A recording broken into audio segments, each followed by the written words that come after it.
Bismillahirrahmanirrahim. Assalamualaikum warahmatullahi wabarakatuh.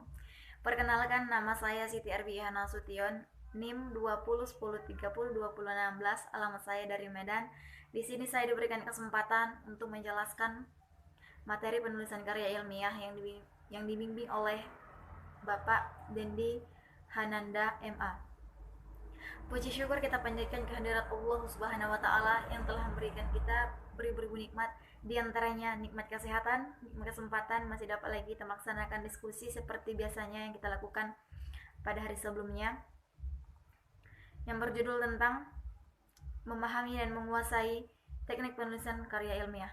Semoga kawan-kawan sekalian dalam keadaan sehat walafiat. Amin. Amin ya rabbal alamin. Salawat dan salam tak lupa kita sanjung tinggikan ke arwah junjungan kita Nabi besar Nabi Muhammad SAW yang berlapaskan Allahumma sholli ala syedina Muhammad wa ala ali syedina Muhammad. Selanjutnya, dalam penulisan karya ilmiah ini tidaklah sembarangan, karena karya ilmiah ini sudah ditentukan jenis ukuran dan kertas yang akan digunakan, di mana kertas yang akan digunakan adalah bentuknya adalah kertas HPS dan bentuk ukuran yang digunakan adalah A4 80 gram. Baiklah, dalam penulisan karya ilmiah ini ada beberapa teknik yang harus dipahami. Yang pertama, spasi atau jarak baris dalam penulisan karya ilmiah, di mana spasi atau jarak baris yang digunakan dalam penulisan karya ilmiah ini adalah 2 spasi. Yang kedua, ukuran margin atau batas tepi. Ukuran margin atau batas tepi ini menggunakan pola 4433 yang artinya 4 cm untuk tepi kiri dan tepi bawah dan 3 cm untuk tepi kanan dan tepi bawah. Yang ketiga, penomoran halaman, di mana penomoran halaman dan tata letaknya yaitu A. Menggunakan angka Romawi kecil, B. Menggunakan angka Arab. Baiklah, selanjutnya yang keempat yaitu bahasa dan penggunaan istilah, di mana bahasa yang digunakan ini adalah bahasa yang sesuai dengan ejaan bahasa Indonesia, sedangkan istilah bahasa Indonesia dan istilah asing yang harus disesuaikan dengan Kamus Besar Bahasa Indonesia. Yang kelima, bentuk kalimat, di mana dalam penulisan karya ilmiah ini bentuk kalimat yang digunakan adalah bentuk kalimat yang fasih. Yang keenam, penulisan kata pengantar, di mana dalam penulisan karya ilmiah ini kata pengantar ini harus menggunakan prakata atau ucapan terima kasih. Baiklah, yang ketujuh yaitu penulisan abstrak, di mana ketentuan dalam penulisan abstrak ini diantaranya adalah sebagai berikut. Yang pertama, judul abstrak. Yang kedua, isi abstrak. Yang ketiga, dalam penulisan abstrak ini menggunakan 2 bahasa, yaitu bahasa Indonesia dan bahasa Inggris. Yang keempat, di bagian bawah abstrak ditulis kata kunci dalam bahasa Inggris. Yang kelima, istilah asing yang terdapat dalam abstrak harus dicetak miring. Yang kedelapan, penulisan daftar isi, di mana dalam penulisan daftar isi ini digunakan spasi tunggal. Yang kesembilan, penulisan daftar gambar, daftar tabel, dan daftar lampiran menggunakan huruf besar atau huruf kapital. Yang kesepuluh, penulisan judul bab, judul subbab, dan judul anak subbab, di mana pada judul bab menggunakan huruf kapital tanpa tanda titik. Judul subbab juga seperti itu, menggunakan huruf kapital dan tidak menggunakan tanda titik, sedangkan judul anak subbab menggunakan huruf kapital tetapi dengan tanda titik.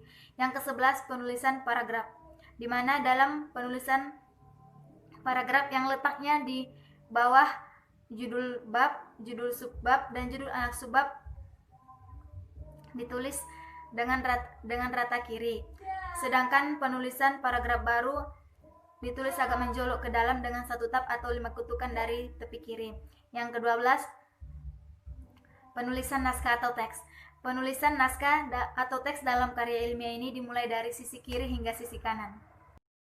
Yang ke-13, penulisan permulaan kalimat, di mana dalam penulisan permulaan kalimat ini menggunakan huruf besar atau huruf kapital pada awal kata dan diakhiri dengan tanda titik. Yang ke-14, penulisan bilangan, di mana dalam penulisan bilangan ini ada ketentuan yang terkait. Di antaranya, bilangan pada karya ilmiah ditulis dengan angka terkecuali jika bilangan tersebut terdapat pada awal kalimat. Yang kedua, bilangan desimal merujuk pada ketentuan bahasa yaitu koma dan bukan titik, dan penulisan satuan dinyatakan secara resmi dengan menggunakan tanda titik.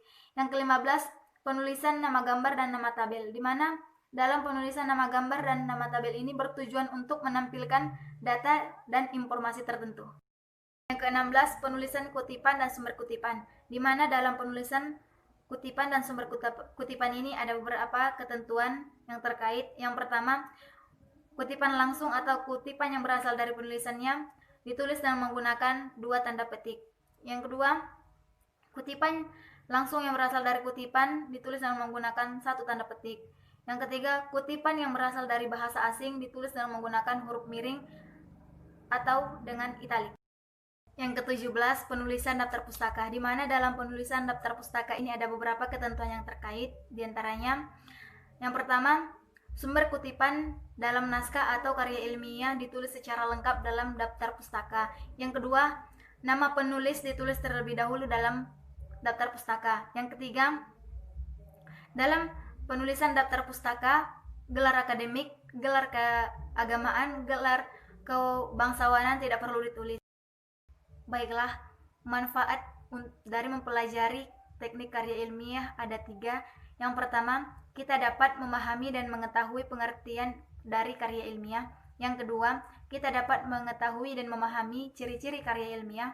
Yang ketiga, kita dapat mengetahui dan memahami teknik penulisan karya ilmiah dan menerapkannya dalam penyusunan karya ilmiah. Baiklah, terima kasih kepada saudara dan saudari atas perhatiannya dalam penjelasan materi saya tentang karya ilmiah yang berjudul membahas tentang teknik penulisan karya ilmiah. Jika ada kata-kata yang salah, saya mohon maaf. Kepada Allah saya mohon ampun, dan salam hormat saya kepada Bapak pembimbing, yaitu Bapak Dendi Hananda MA. Semoga penjelasan dari materi saya ini dapat bermanfaat. Saya Siti Arbiana Sution, pamit undur diri. Assalamualaikum warahmatullahi wabarakatuh.